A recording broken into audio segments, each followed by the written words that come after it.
Food connects us all to family, friends, culture, and traditions. I'm Brooke Burke, Charvet, a CEO, a television host, but most importantly, I'm a mother of 4 who knows that meaningful meals can last a lifetime. Now I'm a foodie, and I know that what happens in my kitchen keeps my family close.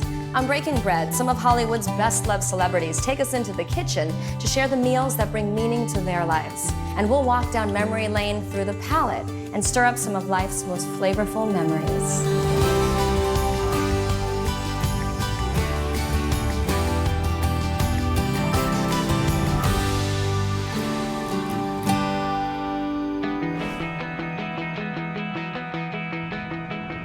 Today, we're going over to my girlfriend Ali Landry's house. She lives in a really cool neighborhood called Los Feliz. She's a devoted wife, a devoted mother. She was actually Miss USA, and she also did a series called Eve, which is where we met. And she is one of the most beautiful women inside and out that I have ever met. And she has a very sexy husband, Alejandro Monteverde, who is an incredible director. So we're gonna get into the kitchen, we're gonna have some fun. I'm really excited.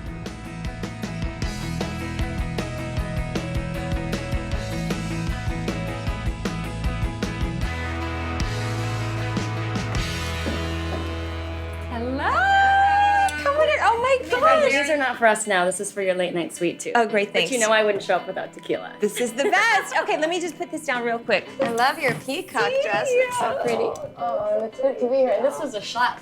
I made you come all the way to Los Feliz. I'm happy to be here. Me too. Thank you.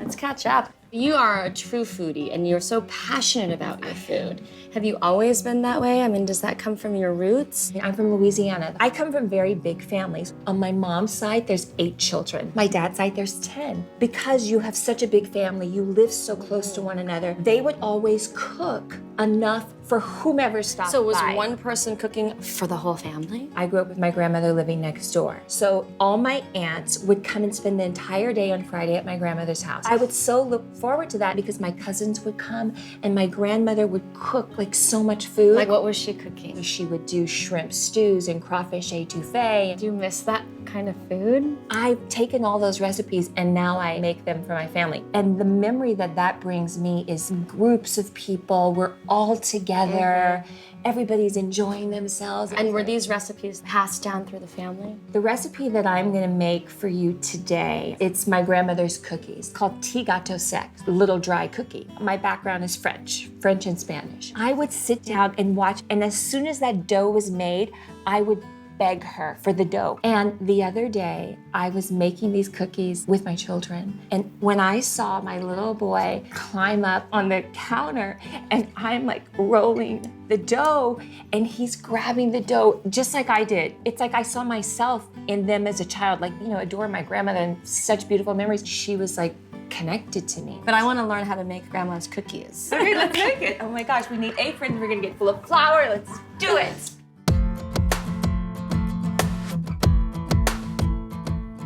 So we are ready to make Mom Landry's tea gâteau sec cookies. First, here I am with my milk, soda, and vinegar. Here's the flour, the baking powder. I just put this right in here? Yep. Yeah. Dump it in and just a quick little mix. Okay.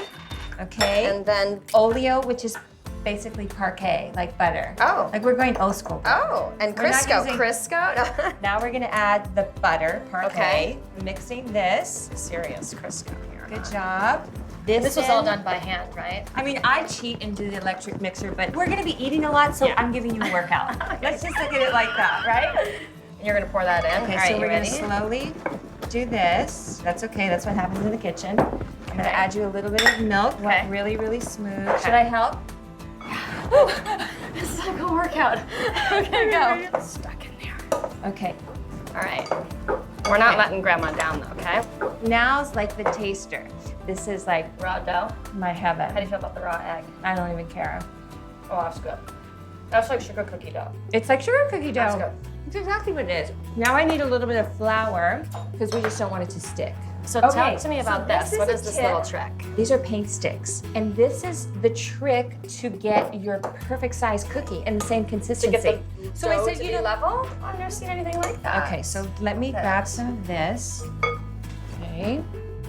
Little flour on here. Okay. So you're gonna roll it out. This is a good trick. This is a So you're great getting perfectly trick. level dough. Okay, so we're gonna cut our cookies. Okay. Okay, so Brooke, start grabbing them and let's put And we're them gonna put on. them right here. Mhm. Do we need a certain distance between these? Or are they gonna, They're can we gonna do 3 across? Yeah. Now are we frosting these? It's a special frosting that's gonna go on top, which we're about to do. Okay, let's put these in the oven. We're putting it at 350. Okay. The key is to make sure that they don't get too dark. We want them like a light tan. Are we talking like 5 minutes, 10 minutes? Mom Landry did not give me a time, so we have to eye it. Gosh, So okay. now we're gonna move on to our frosting. Okay. 1 pound box powdered sugar. Got it. Got it. 6 to 8 tablespoons of Hershey's cocoa. Got it. 4 tablespoons of oleo. That's our butter. You're gonna pour the milk in. We don't care if we make a mess. You're gonna let here. Okay, this is it. This is good. This looks This is actually great. really good. When our cookies come out, we're gonna let them cool for about 15-20 minutes. Then we're gonna ice them, and then the icing is gonna get hard. That was so easy. Nice. Like you don't even have to buy it at the store. How are they looking? Oh, actually, they are perfect. So we'll So let them yummy, too. cool here, and then we will frost them. Okay. Let's frost these. Okay. Not too thick. Okay. You know, you leave a little bit of the cookie showing on the edge. Because that's the thing, when you go in afterwards, it's the whole thing about finding the perfect one for you. Some people like a little more frosting, some people like a little less. She always do chocolate like this? She would always do the chocolate frosting. Is there any particular bit of advice that you can remember that she gave you that influenced you? I think it was more what I saw. You know, just seeing how much her children loved her and adored her. I miss her so much. How long ago did she pass? 20 years ago. Oh, wow. Yeah. She really was the heart and soul of the family. I mean, these are beautiful memories, and you are so blessed to have had such a rich, rich upbringing. I know. Okay, I'm gonna put So these special. away. And let's get Alejandro here. Oh yeah, for sure.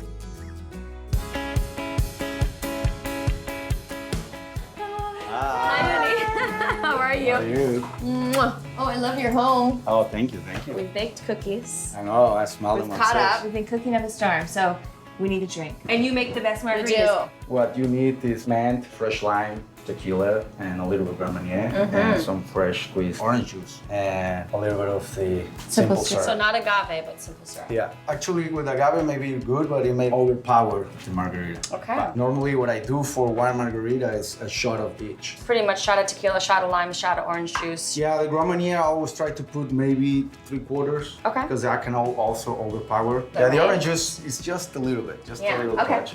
So we have a little bit of mint. A little bit of mint. Excellent. First, the lime, first squeeze. That makes the whole difference. Then you do a little bit of the Gromanier. Simple Then syrup. this, because Not too sweet for us. Excellent. this you gotta be careful because you don't want it to taste like a orange Margarita. margarita. And then, of course, tequila. Tequila. And I like to make it with reposado. The silver Yeah. is the least expensive. Reposado is they age it a little more than the silver. Okay. And añejo is best tequila. Gotcha. What is añejo? But And then of course we have mezcal. Yes. this is what they say, that tequila, it's bad mezcal. Ah, So mezcal is more organic, more clean, more pure. really good. Very nice. There is. And then put a little bit of mint. Love it. Here's to friendship. Cheers. Cheers. Oh my gosh. Really good. It really is. The mint is excellent. A little bit of orange juice. Thank you so there. much. I love it. Should we mix up some food to enjoy these with? You make the best salsa. It's very, very simple to make. There's not so much science to it. This one is a dish that comes from generation to generation. The salsas. The salsas and the dish. It's called huevos al albañil, which means eggs at the construction worker style. So the eggs will poach in the salsa. And is this a dish that you had when you were little? So my dad, he's the real chef. Loves to cook. My dad is from Guadalajara, Mexico, which is deeper Mexico. So he brings all those recipes from deep, deep Mexico. And were you able to spend time with your father in the kitchen? Yeah, so when I was growing up, I didn't care about the food until I went to college, and I saw that cooking was a good way to meet, you know, Girls! so that, and I was like, hey, teach me how to cook. Started You're a learning smart man. all of the ins and outs of the kitchen, and he's a man of instinct. He's like, you take some tomatoes. I was like, how many? Just some. I'm like, how many? Well, you feel it. Right. So then I started cooking with him. Do you remember the first dish that he cooked for you? That he prepared It for was you? this dish. Oh, it was? Oh, okay, let's get to it. Let's get to it. I grew up always with 5 different types of salsas. So right now, today we're doing 3. Okay. So let's start with the green one, which is the quickest you can eat because it doesn't require to be cooked. Okay. And it's just raw. So can we just talk about these? This is a tomato. tomatillo. Tomatillo. Yes. We're gonna make the green salsa. You take all of these, you cut them in half, and then you put them in. Okay. Then jalapenos, And those tend to be a little bit spicy. a little bit spicy. Cut them in Seeds half. and all. Awesome. Yeah, seeds and all. So 5 or 4 jalapenos. Okay. You put tomatillos, 20 of this size, right? Don't measure it, just feel it, right? Okay. You go. Then this, which is Cilantro. the most important thing. Cut the stems. Stems. I love cilantro, so I put a whole one. Okay. So that's like a whole bunch. How many So- cloves of garlic? Garlic is really good for you. So 1, 2, 3, 4, 5, 6, and maybe put a little one. So you put a quarter of an onion, and then salt, tablespoon to start. Okay. Tablespoon and a half. Heaping tablespoon. Then you ended up Oh, finishing wow. it with all of Okay, the. a little more? You blend them, then we can put the rest. I mean, how healthy is this? And we didn't chop for an So- hour. Beautiful. I can smell the jalapeno. Here's our dippers. We checked before we saw Gorgeous and so fresh. Woo! And it's spicy. It'll make your eyes water. It's good. A trick, if you're just serving it Okay. as a salsa with chips, we also add avocado in it. So that'll smooth it up a little bit. Amazing. And take a little bit of the bite out of the spice. Do you want to put avocado? Sure. Are you gonna blend the avocado in here? For this one, we're gonna put the avocado in there, Okay. but I'm gonna use this one for cooked, so Okay. I'll put this one right here. So then you put the salsa in Okay. here. We're gonna put the eggs, and they're gonna poach in there. If you ever eat a lot of spice and you want the spicy to go away, eat avocado. So you put that in there. Just to tone it down a little bit. That's it, right? That's it. Okay. Right Here. here. Then this will be not spicy at all. So A good. little easier. Perfect. And you can. This is like soup. Oh my god. So good. Amazing. Then this one, normally what you do is you will boil the tomatoes Okay. and then make the salsa. We're gonna do the exact same thing that we did with the green, but now with the red. Ah, Exactly. okay. Nothing different. You can just put a knife in there and just cut them. We're gonna do a whole bunch of cilantro. Do it all? Yes. And then we need our 6 + 1 little garlic. Then you garlic, and then you put 1, 2, 3, 4, 6. half of an onion. Okay, I'm just gonna You cut it put so our 7? blending is a little bit more gentle, yeah? Yes. Okay. Red chilies. You're gonna put 7. That's Okay. perfect. And do we need salt in here? Lots of salt. Are we ready for a little blending? Nice. Right? Be very scared. Hold on. It's like smoking. Try and it's pretty good, huh? It's really good. 40% of Mexican dishes are made with this salsa. This is really So good. And Brooke made it. We made it. I love it. This salsa, it's a garlic with chili salsa. The garlic's gonna get just very crispy. crunchy. Any Is this the red one restaurant- with the crunchy Yes. garlic? Yes. Okay, So okay. this salsa is like the salsa that goes on top of this salsa. This is the salsa for the This salsa. is the cherry on top. You put a little bit of salt and pepper with In the your olive olive oil. oil. It will kind of make the garlic and the red chilies really crunchy. Okay. Put your salt and pepper, then you put all the garlic in. This is like serious I garlic. know. You have to continuously be moving it. Okay. So you don't want to brown it. We're just Yeah, gonna you wanna cook it brown a it. little Brown bit. it. You just don't want to burn it. Burn it. You don't So wanna we're gonna burn make it, it a but- little bit crispy. Fine Yes. line between brown and burnt. Exactly. Big because difference in taste, too. I got it. Sometimes for fear you don't brown them enough and then it's mushy. And sometimes you brown them too much and it's, It's like burnt. So we're gonna do this just for a few minutes. Yeah, so when it starts getting a little bit more like the brownish, Okay. now it's getting a little bit of a light golden brown. feel. I think we're fine, right? Okay, yeah. You all agree? Looks good to me, yeah. Then you put these ones. Are these very spicy? These are very spicy. And these are dried. They're dry, but when you cook them, it kind of loses the spiciness. And then you start getting that beautiful color. There it is. Oh, it looks so good. It smells so good. It's getting right? there. Then right now, at this stage, you put the oregano. Oregano is the last thing because it's already dry and it will cook way quick. And this one is ready, and I don't think we burn it. Good to know. Okay, so I'll All take right. that bowl. Let me just make it pretty. Wow, that is some garlic right there. All right. So this goes on top just to give you a Wow. kick. Oh my God, perfect. That's just to give you a kick. Crunchy This garlic. is like, and also smoky. It's not meant to eat with a chip. But the This salsa is more for the to salsa. yeah. So now we're going for the real deal. Okay. It's really good. So now you're gonna boil it and put the eggs in there? Yeah, so this, you see how it's getting a different type of green? Mm-hmm.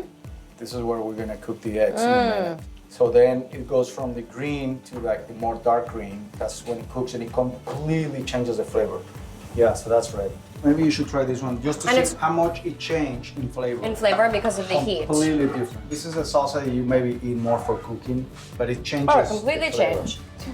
That's so good though. So here, this is the trick. It has to be off that way the eggs are not cooking. It's all about how you put the eggs. This is how you want it. You want the eggs to be perfectly together, to look like that. Ah, because you have to keep them intact. Because see, that's one. Yeah. Then you put the other next to it. So it does not separate. Yeah, Okay. that way they don't touch. Good job! All right. This is like an art right You here. did it! And then we do the same on the And green. so, but they all have to be separated enough, right? Yeah, make This sure is they don't good? touch each other and that the white doesn't go anywhere. How's this looking? So you can put one in there, one Okay. in there. I have room for more. Love this. This is different than any dish I have seen. Like a pot of love right here. So then you take a little bit of the salsa and You're gonna cover it? and cover it.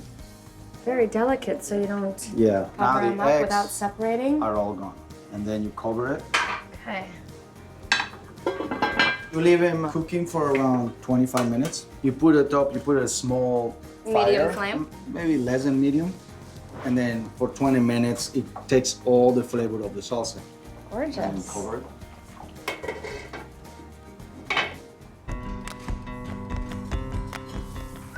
This looks done. This is ready to be served.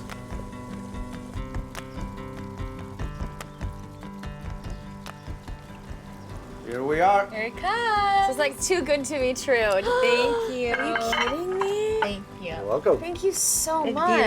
beautiful. Enjoy. This is gorgeous. you made it. This looks like art. It does. How is it?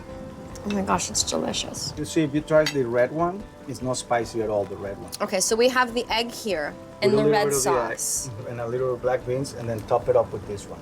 A little bit of sour cream, a little bit of cheese. You have to Let me do the it combo right. of everything. This one on top of the taco. I'm putting the avocado, a little sour cream, a little bit of the beans with the cotija, and then I'm gonna top it with the salsa on top of the salsa. God bless your father. This is really delicious. You did a great job. It's always food that brings us together. It's the dinner party, it's the family barbecue, Yeah. it's when we sit down for lunch. It's hard to get everybody together. But I've seen you as husband and wife and with your family, and it's really, really beautiful to see such a deep, loving connection. You know, I think we really appreciate and value the same things. I never knew before, but when I met him, like I knew. And I saw the possibility of what my life would be like with him. When we met, his parents only speak Spanish, right? So it was important to me to be able to communicate with them and show them that I'm trying to really learn their language. I decided to move to this magical town. It's called San Miguel de Allende in Mexico. I left everything for love, like I really did. So I moved there for a month. By yourself. My plan was to go by myself. I was going to rent a house. I was going to go to school every day for a month, and I was going to really learn the language. Well, his plan was a little different.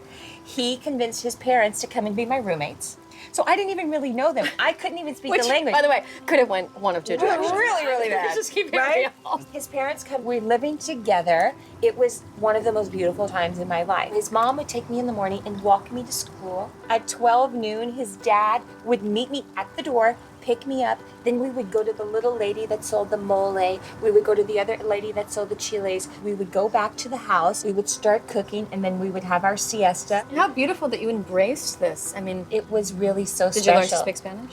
I did. I mean, I can Love it. definitely get by. And at the end of that trip, he showed up and proposed. My last day of school, we ate at a restaurant that's called La Capilla. And then I look to the left and I see a mariachi band coming up the stairs. And I see one dressed completely in white. And I was like, oh, he must be the lead singer. And his hat was down. I was like, oh, he's probably holding his hat down so he doesn't blow away in the wind. And then the hat pops up, and it's Alejandro.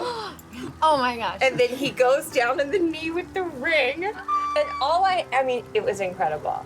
Oh, that's so romantic. I love Yeah. it. What do you hope to teach your children? I want them always to be grateful for everything. I want our children to want to be with us before their friends. I mean, that's how we feel about our own parents. Like, we love to be with our parents. I mean, that's the sort of relationship I want with my children. And I guess just sort of mimicking what our parents did for us, right? Exactly. If I could be half of what my dad was to me, I think I would do a great job with my children.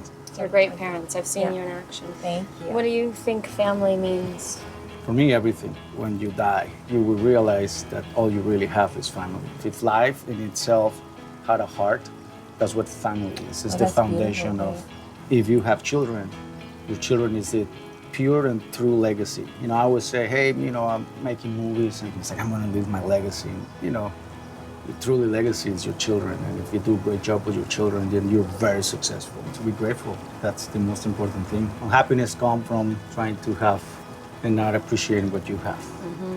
To appreciate your family and to be grateful every second of your life, that's the core of happiness. No, And there, I know, but right? It's It's a a constant. Yeah. It's a gratitude. No, That's what it Absolutely. has to be all about. I love you guys. Yeah, Thank and- you for opening up your home. Thank Thank you. you.